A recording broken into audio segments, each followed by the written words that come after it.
আজও এই অন্তর্বর্তীকালীন সরকার শেখ হাসিনার মতোই নির্বাচন নিয়ে টাল বাহানা করছেন।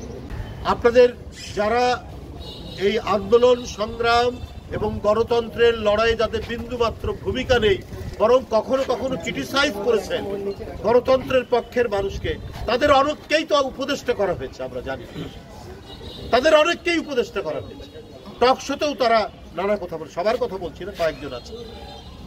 তারা এই রাকিবুল ইসলাম এবং মুগ্ধ, আবু সাইদ, আহনাফ, ওয়াসিমের রক্তের উপর যারা সরকারটি হলেন, তারা কি শুধুমাত্র গাড়িতে পতাকা ওড়ানোর জন্য হয়েছেন, না কিছু কার্যকর কাজ করার জন্য?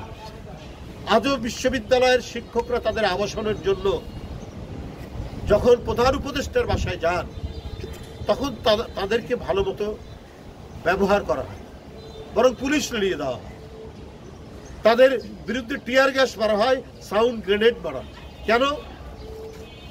শেখ হাসিনা 15 বছর এই সাউন্ড গ্রেনেড মেরেছেন। এই ধরনের ভয়ঙ্কর মারণাস্ত্র গণতান্ত্রিক নেতাকর্মী নিরস্ত্র যাদের হাতে একটা ইট নেই, তাদেরকে শর্ট গান দিয়ে গুলি করে কারো চোখ অন্ধ করে দিয়েছেন, কারো হাত পা আপনার খোঁড়া করে দিয়েছে। ওইটার পুনরাবৃত্তি এখনো হবে কেন? কিছু মানুষ সুখে শান্তিতে ক্ষমতার কাছাকাছি থাকবেন, আর আজকে 20,000 নেতাকর্মী যারা আহত এবং প্রায় 1,500-এর মতো যারা জীবন দান করলেন, তাদেরকে আপনারা ক্রমাগতভাবে ভুলে যাচ্ছেন। তাদের জন্যই বাজেটে বরাদ্দ কম, আর আপনারা কাদের বাজেট বৃদ্ধি করছেন এটা জনগণ জানতে চায়। যাই হোক, আমরা আজকে রাকিবুল ইসলামের, তার এই যে রাকিবুল হাসান একজন শ্রমিক কিশোর, আমরা সে বাংলা জাতীয়তাবাদী স্বেচ্ছাসেবক দলের কর্মী, সে তার যেহেতু স্বেচ্ছাসেবক দল করতে, এই কারণে আদর্শের তাগিদে সে রাজপথে সেদিন হাজির হওয়াতে আওয়ামী পান্ডারা তাকে ছুরিকাঘাত করেছে। আমরা তার এই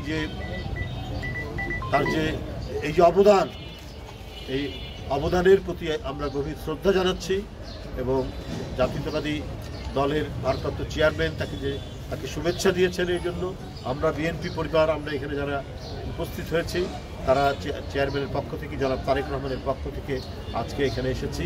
আমরা আপনাদের সামনে এই অসুস্থ রাকিবুল হাসানকে দেখতে এসে কয়েকটি কথা আপনাদের সামনে বললাম। এটা অত্যন্ত জরুরি, প্রয়োজনীয়, কারণ এখনও জুলাই আগস্টের সংগ্রামের নেতাকর্মীরা তারা কাতরাচ্ছে।